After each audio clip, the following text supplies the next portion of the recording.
And We're with good to that, go. it is 6 o'clock, and we will call a meeting of the Old Colony Planning Council to order at 6 o'clock.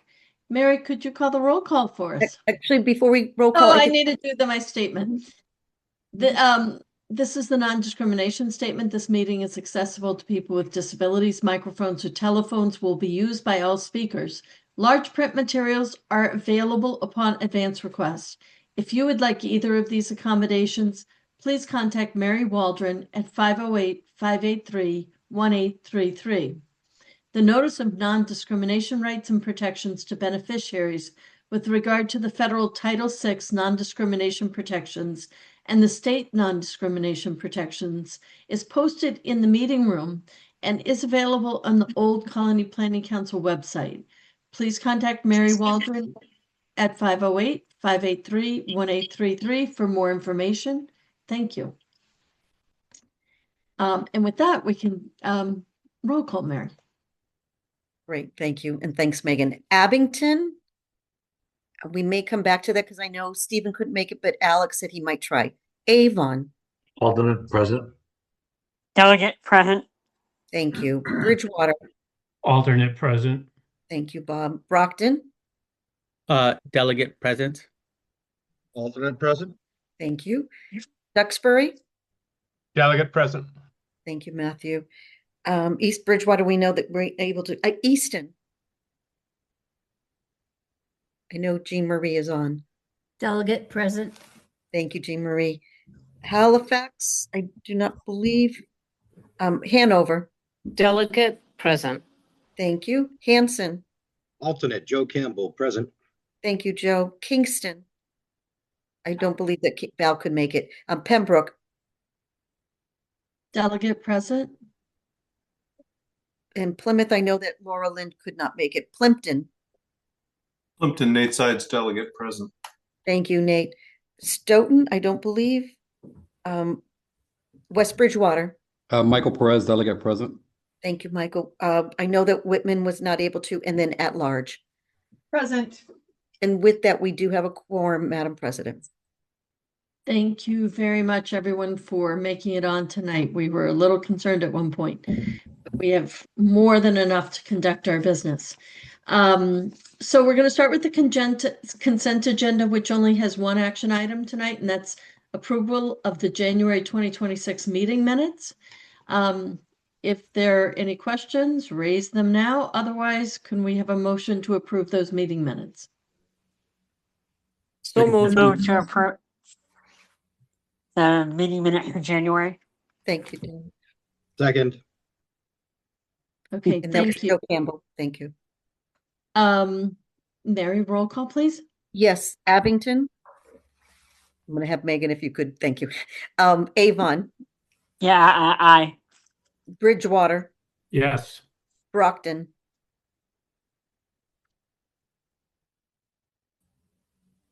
Yolanda or Preston?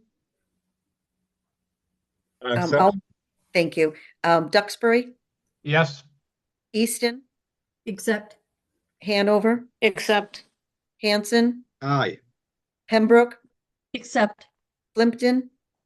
Plimpton, aye. Thank you. West Bridgewater Accept. and at large. Accept. It's unanimous. All right, thank you. Now we're going to move on to the Finance Audit Committee meeting report. Did you want to say something at the beginning of this, Christine, or are we going to move right into Brenda? Sure, I can report that unfortunately we did not have a quorum last night, so we weren't able to take any votes. So we're not officially recommending that you accept the January financial report, but we did review it at length last night, and I can report that we are in good financial standing. Thank you, Christine. Brenda, are you online and able to do this? Yes, I am. Everything seems to be back up and running. Great, thank you. Okay, financial report for January 2026 for the February council meeting. Overall, the ideal expenditures in month 7 of the fiscal year would be 58.37%. Our January report shows expenditures at 57%, which is a 1.37% surplus, equal to 594,000. Brenda, I think that we're on the wrong page right now on the screen. We're on the Oh, finance and you're debt doing the client fiscal screen. reserves. I'm sorry. Well, it's just Actually, it can be no, one way no, or the other. I actually am on the right screen. I'm just reading my beginning paragraph. Okay, all right. Okay, I'm sorry. I like to start with we're in a positive financial position. Okay, so January report shows expenditures at 57%, which is a 1.37% surplus, equal to $594,479 in income over expenses.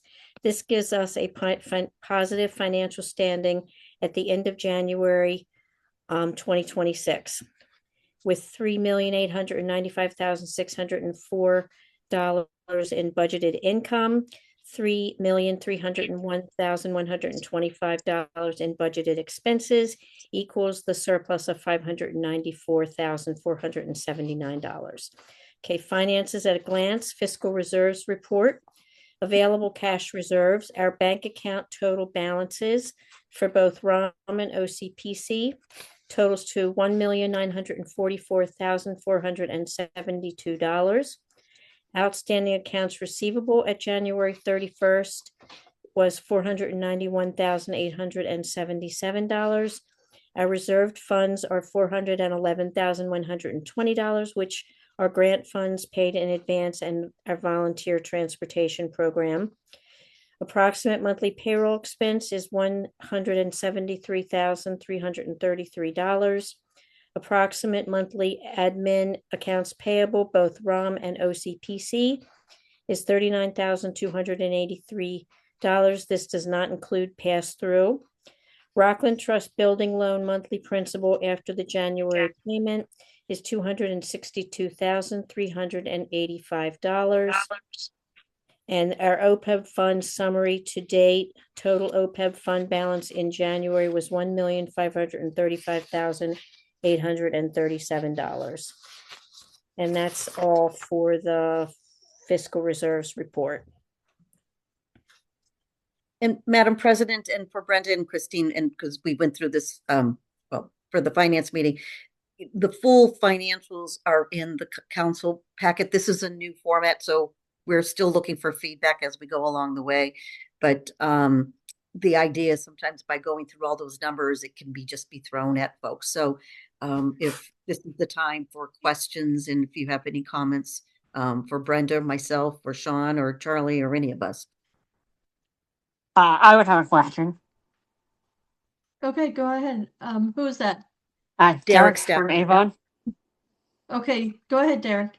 All right, my question is, and maybe I'm just reading this wrong, our payroll for January was in the neighborhood of 170,000, but yet our payroll account at Rockland Trust is only sitting at 51,000.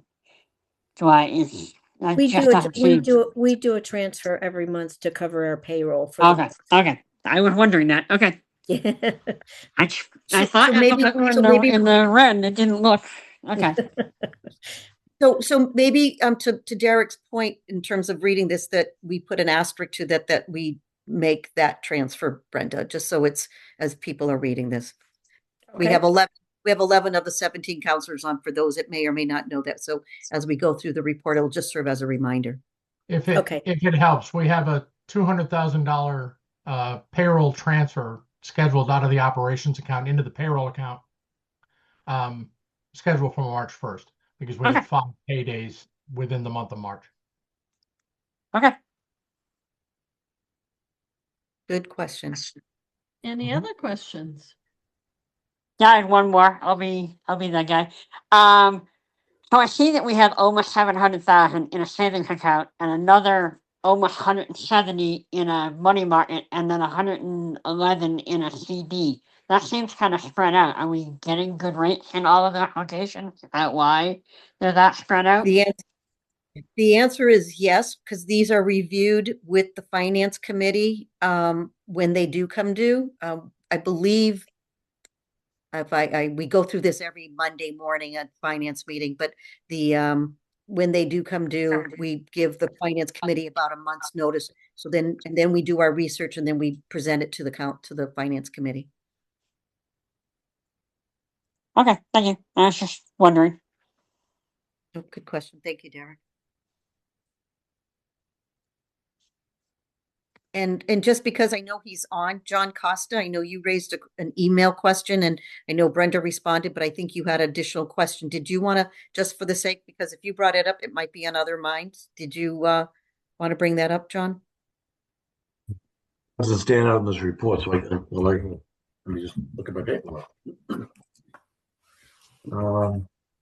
Yeah, on the P&L, I was confused by the closing number. It looked like we had a loss of $198,000, and I didn't know if that was I didn't know what that represented. That's the year or just a month. When Brenda responded, I wasn't clear on her answer. Okay, So for those who are sort of catching up here, if you pull the full finance report, it does indicate that our expenditures so far this year are greater than our income. And there's a good reason for that, which Brenda's about to tell you. yeah, the first of all, the number that's at the bottom, John, represents the beginning of the fiscal year to the end of the month that we're reporting, which Okay. in this case would be January. And the reason why, those numbers move all over the place during the course of the year. The reason why it's that high in comparison, you had asked about a comparison to last year.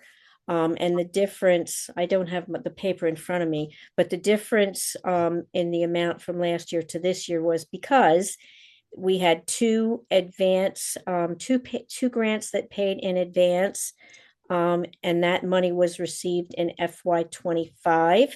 So that would not be reflected in the income number on this profit and loss because this profit and loss is for FY26. I think there was a difference of about $600,000 from last year to this year, and those two one of those grant advances was 135,000, and another one was 124,000, and the rest of the difference is because of AAA money that we have received. We had received more income last year at this point in time than we have this year. So that's the reason why the numbers are so different. And really, it's kind of important to just look at these numbers at the end of the fiscal year because we pay a lot of expenses in advance of reimbursement for lots of the grants. So most of the time our expenses are going to be upside down because we bill on a quarterly basis. So there's expenses showing, and next month it'll probably even be worse because our new PRISM grant, we spent a lot of money. We bought a truck and we also got a lot of computers that's within the grant expenses, and those expenses will show up much before we are reimbursed for those amounts. So does that answer your question, John? Yes, that's very Okay. clear. And now I get it. Thank you. Okay. Thank you, you're welcome. Brenda. And thank you, Megan, for bringing up the page. This is as Brenda, I don't know if you saw, but as you were explaining it, Megan was able to bring up the financial Yes, I page. did see. She's awesome. She really is.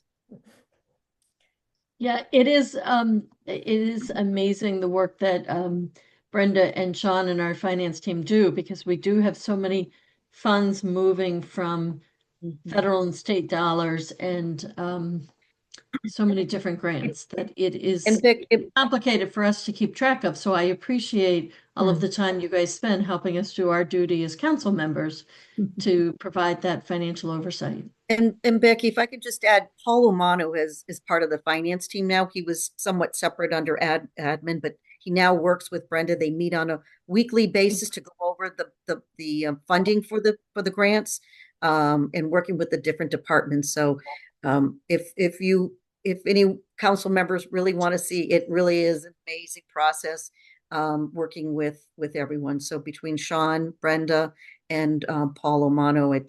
We've got a great team in play. Thank you. And with that, do we have if we don't have any further questions, can we have a motion to approve the Finance Audit Committee, Finance Audit Report rather than the committee report, the Finance Audit Report? Motion to approve the finance audit report as submitted. Second. Second. And a roll call. Thank you. I think Abington is still not here. So Avon, Accept. Bridgewater, Accept. Brockton, Accept. Duxbury, Accept. Easton, Accept. Hanover, Accept. Hanson, Aye, accept. Pembroke, Accept. Plimpton. Plimpton, accept. Thank you, Nate. And then West Bridgewater Accept. and at large. Accept. Thank you, everyone. Okay, thank you. So moving on, we'll go on to the February OCPC staff report with Mary Waldron. I just want to say something at the outset here. My screen just went blank. I hope you can still hear me. There is a lot coming out of the organization right now. And Go ahead, Becky. okay, there's a lot coming out of the organization right now. I was noticing that the Food Hub survey is still active, and I'm hoping that we can get council members to start to share and repost into community pages the postings from Old Colony Planning Council, particularly those that are looking for input from community members. Because if we did that in all 17 of our communities that we represent, we would probably get a lot more feedback, and I think that's really important for the work that we do. So the Food Hub, I also shared it to the Pembroke Food Pantry page. So because that's looking, some of the questions in that survey are asking about people who rely upon food pantries and the availability of food at food pantries. We also shared it on the farmers market page in Pembroke. Because again, it asked about availability at farmers markets. So these surveys, if you guys could all get out there and take the post on LinkedIn or Facebook, and to the extent you're on those, or ask someone in the town to do it on the town page, the more input we get, the better represented our communities will be in the final report. So with that, I will hand it over to Mary for staff presentations. Thank you. Thank you, Becky. And what we'll do is after this meeting, I'm going to make it tomorrow, not tonight. We will share those links and information for all the council members, including the open public comment, the Duxbury Open Space Recreation Plan. I just want to, at the outset, just to thank the staff during this storm. Incredible communication, support. It really, I mean, the way how we worked, it's just in case council members want to know, we weren't sure we weren't sure what the impact was going to be. So we knew, Monday was on Friday, I mentioned to the staff we were going to be remote. And then as the day and as we all kind of went out to shovel, said the rest of the week that everybody was going to work remote. For those that could, great. And for those that weren't able to, I just am incredibly proud of the staff. There is a staff report. I'm going to encourage you to look at it. You are able to see it through your Google Drive. It would take me hours to go through it, but we have special staff presentations today. First, I'm going to be bringing up is Joanne Zigman to talk about the Food Hub. So Joanne, if you were able to. Yep. Thank you. Megan, can you share? Oh, you got it. So on top of it.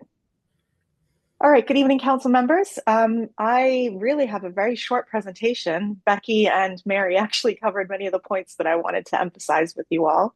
The Plymouth County Food System Action Plan is underway.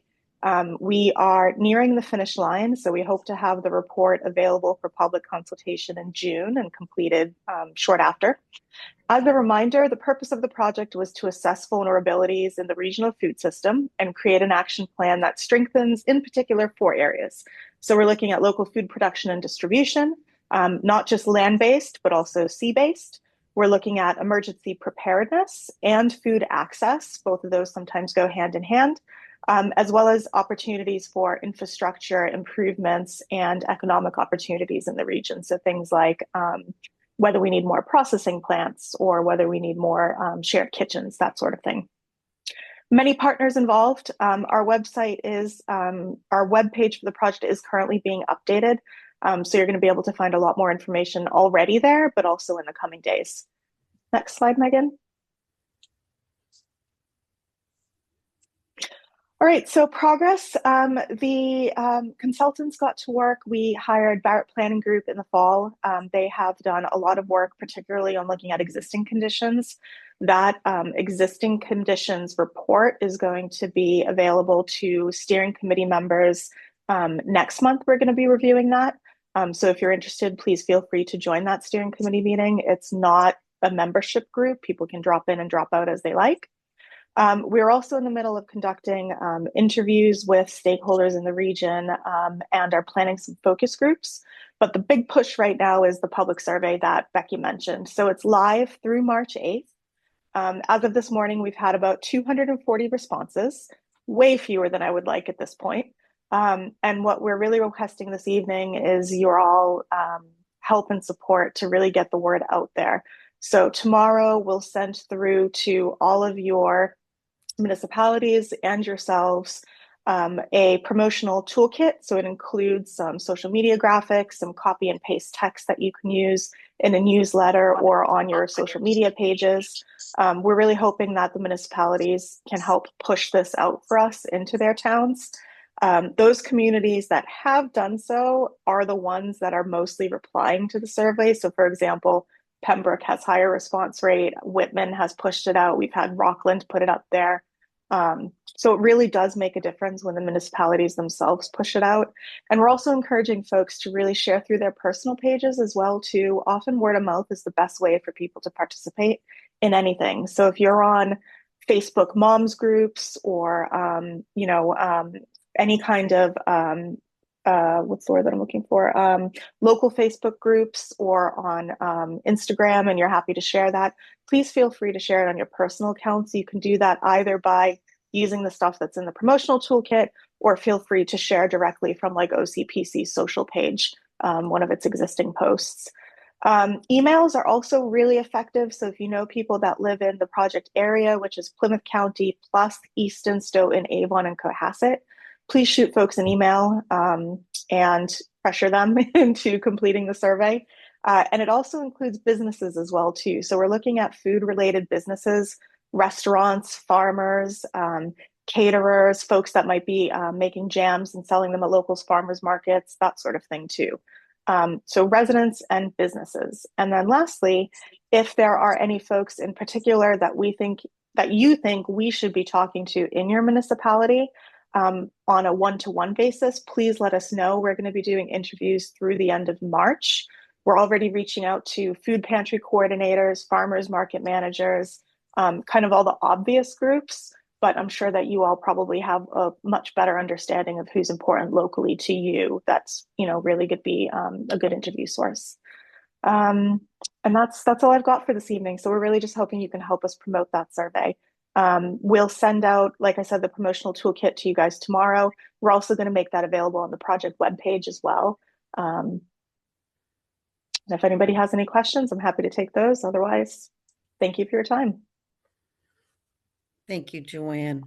The only other piece that I would just add is that we are, as an organization wise, we've had it, like as Joanne said, in our newsletter.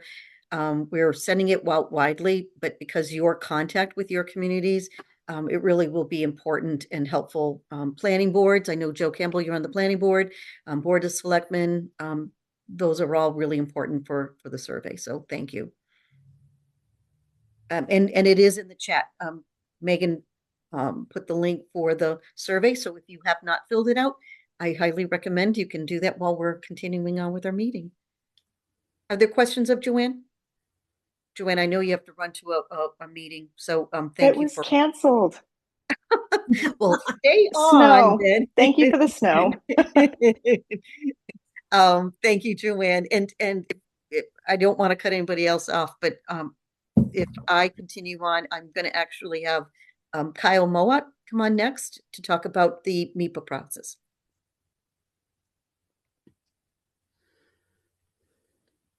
Hello, council members. Thank you for letting me attend to talk to you guys a little bit about the MIPA process. You can go to the next slide. Thank you. So for those who don't know, MIPA stands for the Massachusetts Environmental Policy Act. And this is a state law. It requires public agencies in Massachusetts to study and disclose the environmental impacts of certain projects before they are permitted or funded. So if a project involves state funding or state permits, licenses, or approvals, and it exceeds certain thresholds as far as size, acreage, traffic generation, or wetlands impact, it has to go through a MIPA review. So why we track this? So early awareness of major developments, coordination of transportation and infrastructure, data for long-range planning, as well as alignment of environmental and climate. Next slide. So, Megan, were you going to go to the actual website? Okay. So I'm just going to do a brief demo. If you all don't know about the MIPA Environmental Monitor website.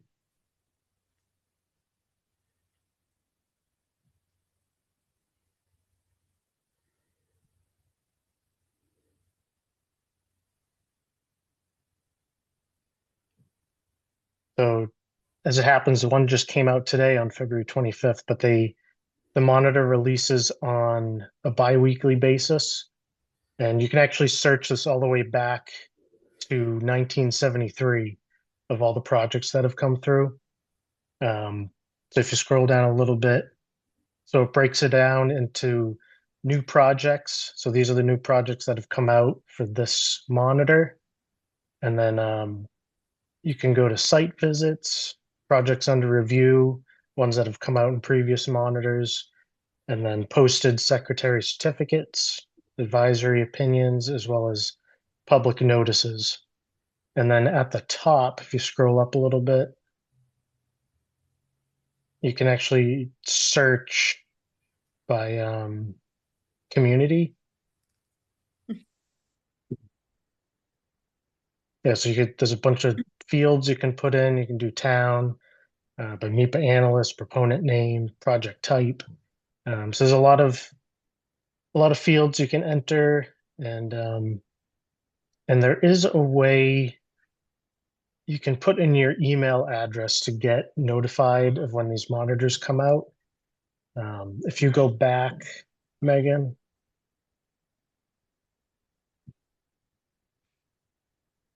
Lost my mouse. Sorry, 1 second. Oh, There it no is. problem. Okay. So if you click on home, that was next to the search. Yeah, I'm there. Or actually resources, go to resources, those two way to search. So if you scroll down a little bit, click on the environmental monitor. Yeah. So this is where it has info here for signing up for email notifications. So every time a new monitor comes out, you can they'll send it right to your email, and they'll have the link right to this website.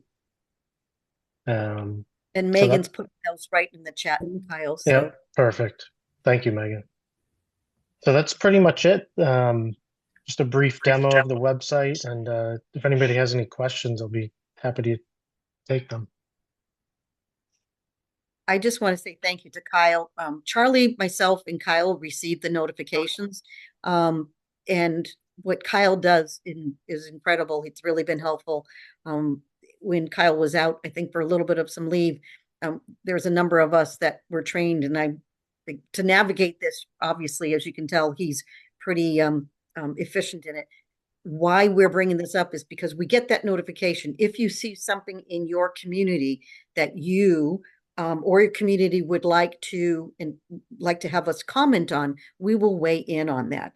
But normally, unless it is something that you deem, and we really would need to hear from the town administrator, hear from the Board of Selectmen, that's where, the direction would come from. And if you have something you'd like to see, bring it to the Board of Selectmen, keep us notified for sure.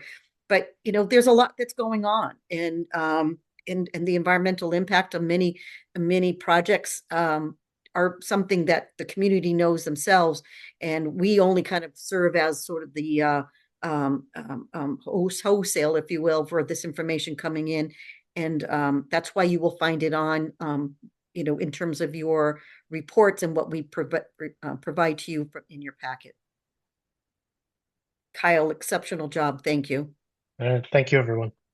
The one question I had, Kyle, is Yeah. at what point I said when we were doing the Metropolitan Planning Organization meeting the other day, the MEPA notices I think were in there in the packet for the MPO meeting, and I saw there's a big project coming up being proposed in Pembroke, and realized after I talked to someone at Town Hall that the MEPA notice has been filed, but the plans have not yet been submitted to the planning board. So my question is usually where in the project process does the MEPA filing get triggered? Do you know? So it'd be after the projects, like they have all the plans and everything, it's reviewed, and then it either triggers a MEPA review or not. So it's after the project's been out there to be reviewed by like the public. It's interesting though, because it hasn't been before the planning board, and it's Okay. before MEPA now. So anyway, maybe I'll follow up with you on that. So these notices are, we get a lot of information here as council members. Just another reason to pay attention to them. John Costa, I believe he had a question. His hands up. Oh, thank you, Mary. Actually, can you give us a sense of what type of projects would fall under this? For example, Avon is looking at potentially 2 new gas stations in town. Would that be something would fall under this? So going back to the slide, so if it's meeting a certain threshold, like the size of the project, acreage of the project, or excessive traffic generation, or if it's affecting a wetland, then that's going to trigger a MEPA review. How would the town of Avon know that? Or any town for that matter? So it would. Can I jump in? Please. Thanks, Bob. Typically, the MEPA process takes an extended period of time. So when we have an applicant that files something with the planning board, typically their plan set is complete. They'll then file their MEPA application. That's separate and apart from anything that the town or municipality is going to review. As Kyle said, if it generates a lot of traffic, a gas station might need to file one. If the gas station was near any kind of wetland, they might need to file one. We have a hotel, approved hotel project in Bridgewater that is currently in the MEPA process. We have a mixed use development that just completed the MEPA process. So it's really, your planning board or conservation commission should be aware when a MEPA is being filed, and generally they are. Okay, thank you. If that helps. Yep, thank you. Thank you, Bob. Thank you, John. So MEPA process, again, if there's any, Kyle will drop his email into the chat. His information is also on our website. This is really important information. And again, we as Old Colony Planning Council will continue to monitor these. Please reach out to us if you'd like us to comment. We will definitely work with the community. So thank you again, Kyle. And next, certainly but not least, is Megan Fournier. There are so many things that are done behind the scenes or throughout the scenes and in and out. And one of them is, in fact, items that Megan works on. She works with our managers, but these town reports, when I first started back in 2019, it was mentioned, you file these reports and kind of like cookie cutter. They're no longer cookie cutter. What we do with these town reports is really to customize them to each of the communities that we're sending them to. And it is done on behalf of you as alternates, delegates and alternates.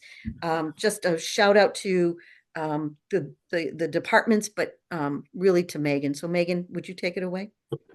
Thanks, Mary. So hi, for those of you who don't know me or see me all the time, Megan Fournier, Communications and Operations Manager. As Mary mentioned, so all of you at this point in time should have been on an email receiving the final draft, the final copy of your annual report for your community. But the purpose of these is in all communities, they do their annual reports and they reach out to all the different departments, and we're kind of considered a department within these communities. And so this is our opportunity to provide the most current information regarding projects and reports that we've worked on during the past year. We typically take this opportunity to do a bigger highlight on specific projects we've worked on with that community, as well as the regional projects. So to Mary's point, originally when it was just kind of the cookie cutter, we really just kind of did an overview of what OCPC was, whereas now we're trying to make more of a point of showcasing all of the work that we do for each of your communities, really kind of showing our worth and everything that we can do to work with the communities. So with that, the process really works with, we typically get an email from the clerks or whoever it is that's responsible for the annual report collection, and they provide us with deadlines. Each of the communities have different standards. So some of them want it as a standard, 8.5 by 11 with 1 by 1 margins. Others want them as a 5 by 7 or Times New Roman font versus no bold versus. So those are all very simple things, but there's things that I notate to make sure that, because oftentimes they want to be as easy as possible to collect all this information. So while it's a simple thing, it's interesting doing it for 16 different communities. West Bridgewater is my favorite when they only want 2 pages max, and most of the reports we send in are about 6 pages. So it's a lot of summarizing there. Yes, and no more double spaced. And then the next thing that we do is, I work with each of the departments to gather information. Typically, once we kind of get our first notice, I try to just start collecting all of the communities as much as possible. Luckily, like any of the regional projects, I kind of just collect that and we can just start automatically editing each of the reports so that it's standardized and they don't have to rewrite it every time that they send me what the different communities are doing. Charlie's always fabulous and gives me his perfectly put together report for all 16 at the same time. And then so from there, while gathering all that information, then I take that information and try and create a consistent voice, because as you can imagine, receiving information from 4 different departments, which also are collective of multiple different staff members. It's trying to make sure that what we're saying is readable and also kind of a consistent flow. From that, obviously, there's a lot of moving parts, so I make sure that it gets sent to all the managers to review that. We go through the round of edits, and then you will receive the final version, hopefully. Every once in a while, there's a error we might have found, but we send it to the clerk or whoever it is that is responsible. And that gets sent on behalf of our council president, who is Becky Coletta at the moment, as well as you as our alternate and delegate. So all of the reports are signed off on, again, as if you wrote it, so that we do the work for you, but really you guys are the ones that are submitting those reports for us. Most communities do have an alternate, a delegate and alternate, so you both should have received it. For some reason, if you didn't see it come through and you'd like to see your town's report, please let me know so I can make sure that you do receive it. I know sometimes when things have attachments, they tend to periodically go into a spam.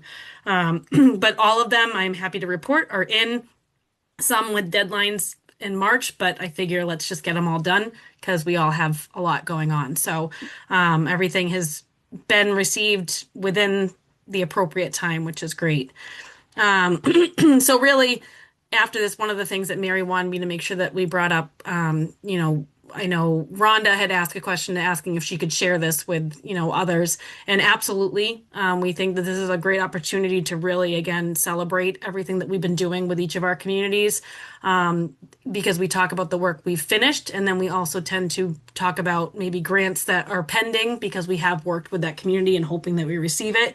One thing we're trying to work on doing is adding these all to our OCPC website as well. So then that way it's accessible as much as possible. One of the long-term goals I've been having is creating pages for each of our communities that provide not just these town reports, but more information about all the different reports that we work on and access, but that's a time to come.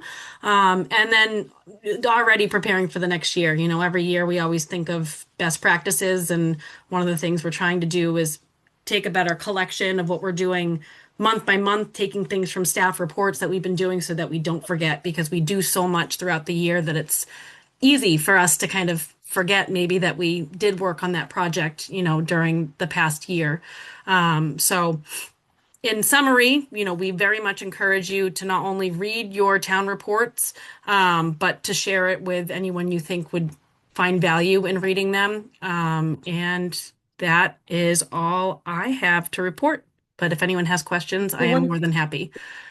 Before Yes. questions, if I could, Megan mentioned 16. So I want to note that we do not provide a report to the city of Brockton, but it's one of the things that I've asked that we start doing.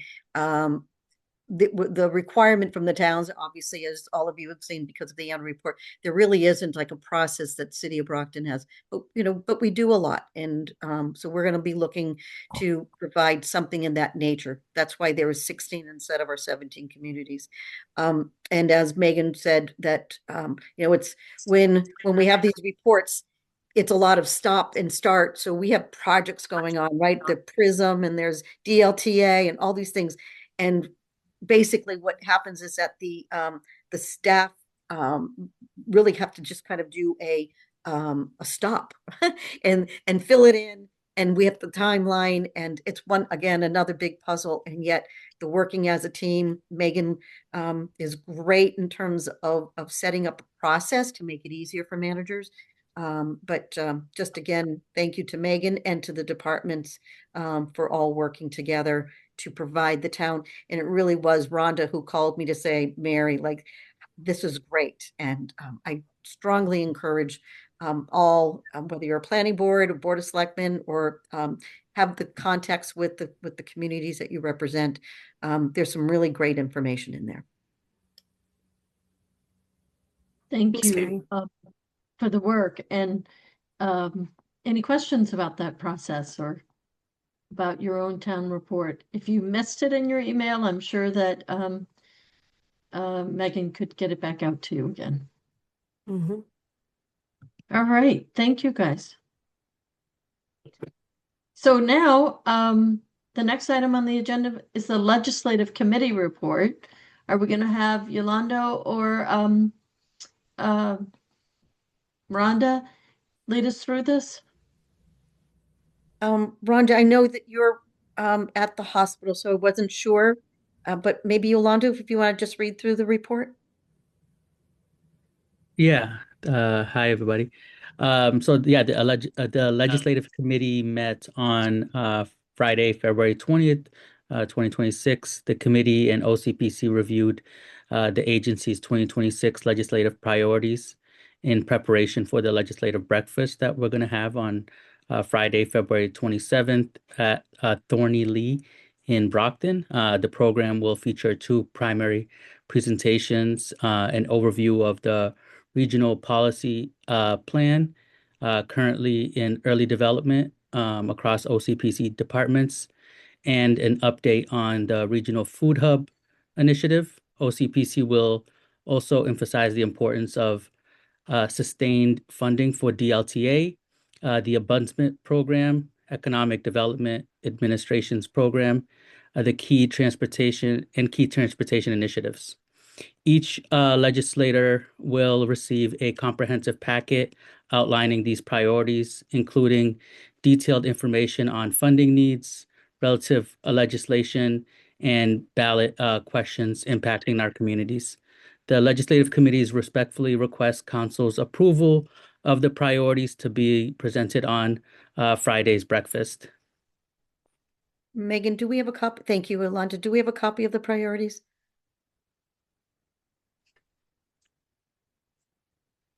Oh, Megan? Oh, I don't Sorry, know. one second. I didn't put it into the, I was going to put it in the packet and then I didn't. So Don't one worry second. about it. While Megan, got it right. While Megan's pulling that up, there still is time to let us know that the breakfast is confirmed. We are holding it. We've been making phone calls to legislators today, so we do have quite a few legislators who are attending. We're going to be making accommodations for both legislators and any of the council members to join us virtually. But it is confirmed that we are still on. The snowstorm that was scheduled for Friday seems to have gone away. But this is, thank you very much, Megan. Again, we'll send this out to folks so you can see it, but it's focused on our areas of our work, right? Transportation, the comprehensive planning, economic development, area agency on aging. Excuse me. Thank you again. So it really is just, again, we have a great relationship with all of our legislators, and I do want to underscore that. They've been very responsive to the needs when we're looking at things, particularly our retirement legislation. But you know, it's also going to be a tough state budget. Excuse me. It's a tough state budget. So we need to prioritize what we're going to be asking for and stay vigilant with them and work with them.